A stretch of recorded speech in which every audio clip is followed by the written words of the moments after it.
Tama ka, Maring Adele. Go easy on me.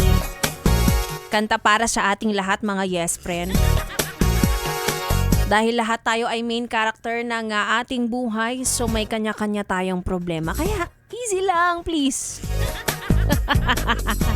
Maging mabait kayo, please.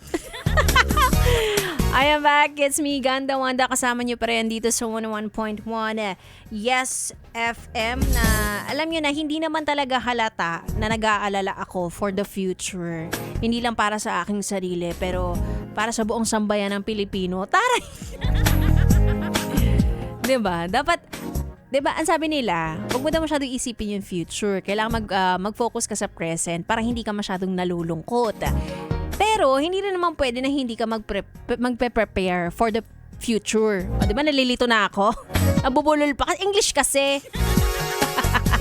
Kailangan lagi po tayong handa, pagdating sa ating kinabukasan.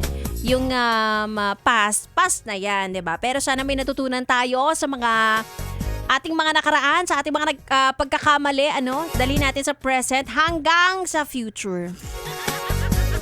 Masyadong malayo, masyadong malawak ang sinasabi ko, pero alam nyo naman. Alam nyo naman, di ba? Shane kasi yan eh. Alam mo ba, yes, pre, na hindi porket nagdidesisyon ka mag-isa, ay hindi mo na madadamay ang iba. May mga ganun talagang pagkakataon, na nagdidesisyon ka, tapos maapektuhan yung iba, maapektuhan kami, maapektuhan yung kilay ko. Sobrang OA. Pero I guess, oras na para maging OA tayo sa mga nangyayari sa ating paligid at sa ating bansa. And I thank you. Kung hindi ka pa stress, ewan ko na lang, diba? Kung hindi ka pa na-stress na mawalan tayo ng water, kasi hindi ka pa mamibili ng water, ay, naku naman.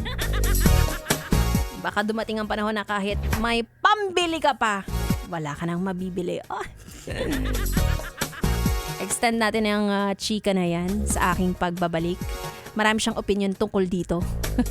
Makakasama ko na B-Boy. Tuloy muna natin ang ating tugtugan dito lang sa 101.1 Yes FM Solid.